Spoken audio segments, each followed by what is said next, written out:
You are living inside a machine that was never designed for you. Every bench you cannot sleep on, every highway that cuts your neighborhood in half, every empty parking lot where a community square used to be, none of that is an accident. It is architecture, and it is winning. Here is a question that should keep you up at night. Why do the densest cities on Earth, places packed with millions of people, feel so impossibly lonely? South Korea has the same population density as England, but walk through Seoul at night and the streets are empty. Not because people are not there.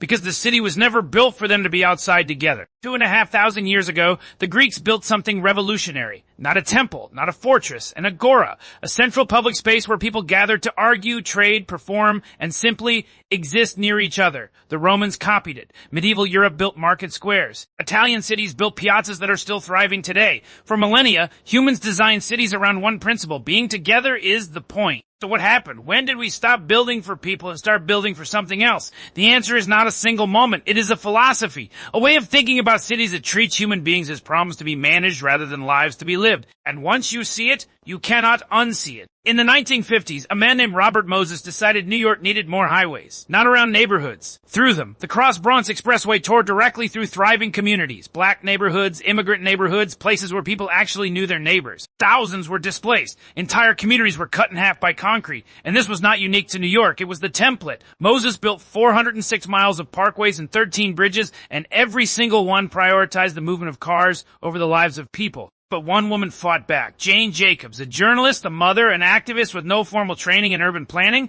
looked at what Moses was doing and said, "This is wrong. Cities are not machines for processing traffic. They are ecosystems for human life." Her book, The Death and Life of Great American Cities, argued that mixed-use neighborhoods, walkable streets, and what she called eyes on the street were not luxuries. They were the foundation of everything. She won that fight. Moses did not build his highway through Greenwich Village, but across the rest of America, his vision won. Look at Houston. No zoning laws, no height limits, no real public transit, just endless sprawl, single-family homes, strip malls, parking lots stretching to the horizon. One resident put it perfectly. After college, friendship became exhaustingly difficult. Her parents lived 30 minutes away by car, 7 hours on foot. That is not a city. That is a collection of isolated pods connected by asphalt. A sociologist named Ray Oldenburg identified something he called third places. Not home, not work. The informal gathering spots where community life actually happens. Coffee shops, pubs, barbershops, parks, libraries. These are not optional extras. They are the connective tissue of a functioning society. And we have been systematically eliminating them. In South Korea, the notion that you must spend money to go outside has killed the tradition of public gathering. In America, zoning laws separated commercial from residential so aggressively that the corner store, the one on your block where you knew the owner, became illegal. And then there is the most honest version of this philosophy, the one that does not even pretend to care about human beings. It is called hostile architecture, and it is exactly what it sounds like. Camden Bench, it won actual design awards. Slanted surfaces so you cannot lie down. Armrests every few feet so no one can stretch out. No flat surface anywhere. It was engineered, deliberately, proudly engineered to make sleeping impossible. And it is not alone. Anti-homeless spikes line the doorways of buildings in London, New York, Tokyo. Time sprinklers soak encampments at night. Benches are removed from parks. Gates lock public spaces after dark. There are zero national laws restricting any of this, not one. But here is what hostile architecture really is. It is not about benches. It is a message. A message that says you are not welcome here. Your presence is a problem to be solved.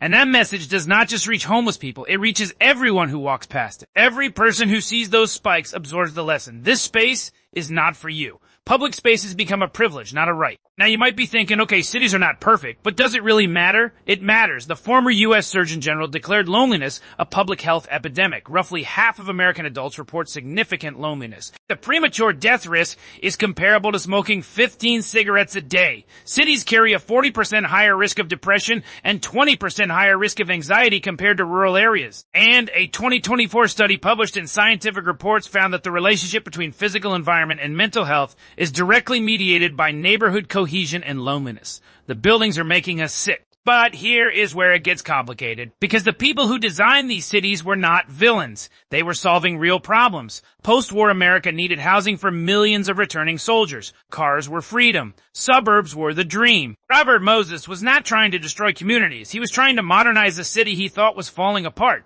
The question is not whether these planners were evil. The question is, what did we trade? And did we know we were trading it? Imagine an ancient Roman ruler telling every citizen, you must buy a horse, you must feed it, you must deal with its waste, you cannot go anywhere without it, you would be crucified. But that is exactly what we accepted. One urbanist put it perfectly, you are not free when you have to buy something just to get around. In car-dependent cities, not owning a car means you cannot work, cannot see friends, cannot access healthcare. That is not freedom. That is a cage with a payment plan.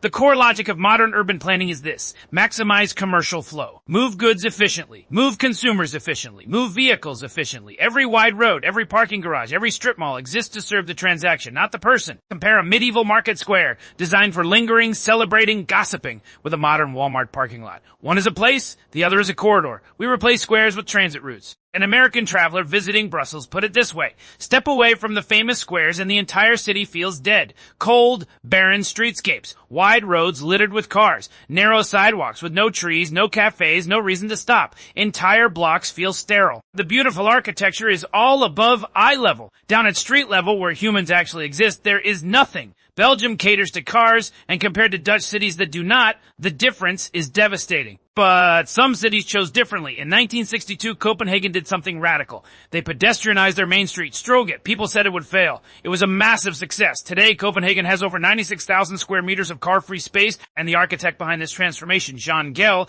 had a simple philosophy. Design cities at human scale. Prioritize pedestrians. Create what he called life between buildings. The social activities that happen when you actually give people a reason to be outside together. Gell identified 3 types of outdoor activities. Necessary activities, like commuting. Optional activities, like going for a walk because the weather is nice. And social activities, conversations, people watching, the unplanned interactions that make life feel connected. His research showed that good design does not just encourage optional and social activities. It depends on them. When the physical environment is hostile, only necessary activity survives. You go to work, you go home, you exist in between. That is not a city. That is a commute. Thailand offers another lesson. Permissive zoning means street-facing businesses, ground floor shops and residential buildings, vendors selling everything from mangoes to haircuts. Third spaces do not need to be designed. They need to be allowed. One commenter put it simply, third spaces naturally arise when you just let urban development happen. Philadelphia used to be the same way. Row houses with small businesses on the ground floor. Hair salons, tailors, corner stores. D. Then 20th century zoning dogma removed commercial use from residential areas and destroyed the eyes on the street that Jane Jacobs fought to protect. An architect named Erin Peavy was grieving her mother while caring for a newborn in Dallas. And she found that the small third places in her neighborhood, coffee shops, grocery stores, even just walks on sidewalks where she recognized faces, were an antidote to the loneliness. She said, I was just struck by this gift that my built environment was for me. It allowed me to cope. That is what we are talking about, not luxury, survival. The physical design of a city can determine whether a grieving mother makes it through the day. In Hell's Kitchen, Manhattan, there is a place called Prime Produce. It is a co-working community center, a space explicitly designed to create what the city does not provide organically, human connection, at a price. The fact that people have to pay a membership fee to sit in a room with other humans and not feel alone tells you everything about what urban design has done to this city. Community should not be a subscription service. So here is the core of it. We traded connection for convenience. We traded community for commerce. We traded the piazza for the parking lot. And we did not even know we were making the trade. No one voted on this. No one asked if we wanted highways through our neighborhoods or benches we could not sleep on, or cities so spread out that visiting a friend required a car and a plan. This was decided by planners, by zoning boards, by the logic of efficiency. And the cost is not abstract. The cost is measured in loneliness, in depression, in lives that feel smaller than they should be. Aristotle said it 2,300 years ago. Humans are social animals. Being together is in our blood. This was not a scientific finding. It was an observation. And every piece of contemporary research confirms it. We are not designed for isolation. We are not designed to live in glass towers and commute in metal boxes and exist in spaces that actively push us apart. We are designed for the agora, for the piazza, for the third place, for the unplanned conversation with a stranger. But here's the thing. This is not permanent. Cities are not natural formations. They are designed, which means they can be redesigned. Form-based codes, as opposed to conventional zoning, configure buildings and streets to enliven social life. Mixed-use development puts homes next to shops, next to parks. Pedestrian zones give streets back to people. Public transit connects instead of isolates. Lehigh Valley, Pennsylvania is trying to shed its suburban hell status through transit improvements and bike trails. It is slow. It is hard. But it is possible. I started this by telling you that you are living inside a machine that was never designed for you. That is still true. But machines can be rebuilt. The question is whether we have the will to do it. Whether we are willing to look at a bench that won awards for making people suffer and say, no. Whether we are willing to look at a highway that destroyed a neighborhood and say, never again. Whether we are willing to admit that convenience was never worth what we paid for it. The architecture of loneliness is not inevitable. It is a choice, and choices can be unmade.